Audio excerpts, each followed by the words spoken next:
Hey, thanks for checking out my series of short videos, Does the Bible Tell You So? Today's topic, does it tell us that humans are to have dominion over everything on the planet? All animals, the planet itself? Good question, right? You've heard it before. And the friend who posed the question said, does it tell us that we're to have dominion, or does it tell us we're to have stewardship over it, care for it? So, and by the way, if you have a topic you want me to address, let me know. But anyway, yeah, so this is a good one.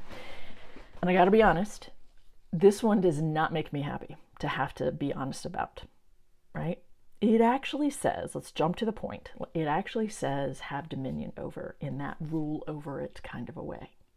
Now, I do know that a lot of people want it to be the care for it stewardship kind of a way, because that's what we need to be doing today. But that isn't what the Hebrew is doing. The verb in the Hebrew is more about this dominion over, rule over. Okay, so let me just read it very briefly and then point out a couple other things for your consideration. So this comes from Genesis chapter 1. Not sure if you've noticed, but a lot of the topics come from the book of Genesis. It's a pretty important collection, isn't it? Genesis 1, verse 26. Then God said, let us make humankind in our image, according to our likeness, and let them have dominion over, there's that verb, the fish of the sea, and over the birds of the air, and over the cattle, and over all the wild animals of the earth, and over every creeping thing that creeps upon the earth.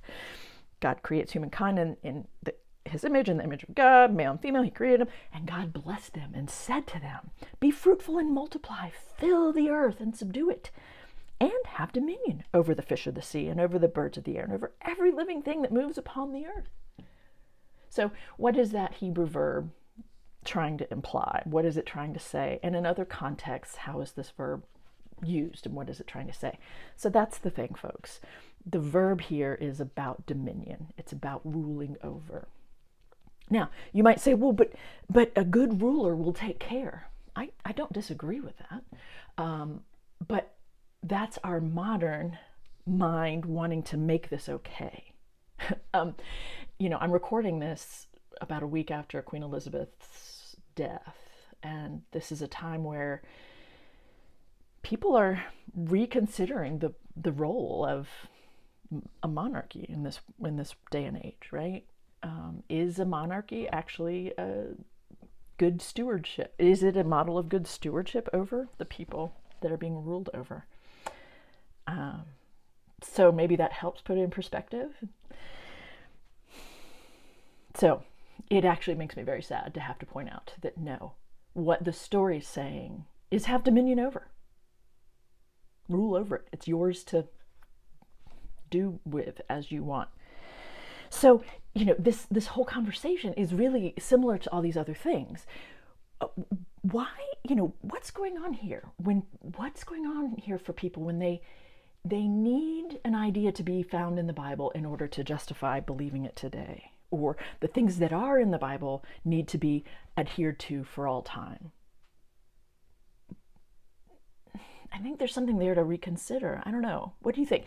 What is also interesting, to just round this out, is that people do make a big deal out of verse 28, both in terms of ruling, in terms of resources on the planet, and in terms of this issue of multiplying and being fruitful. But most people don't even know what the next verse says. So think about that for a moment, and then let me read it for you. Verse 29 says, God said, see, I've given you every plant yielding seed that is upon the face of all the earth, and every tree with seed in its fruit. You shall have them for food. And to every beast of the earth, and to every bird of the air, and to everything that creeps on the earth, everything that has the breath of life, I've given every green plant for food. Everybody's supposed to be vegan, including all the animals. Pretty sure that's not exactly how things worked out. So, what do you do? What do you do with these passages that do actually say kind of awful things, right? It is saying something that I think we might want to do away with. Food for thought.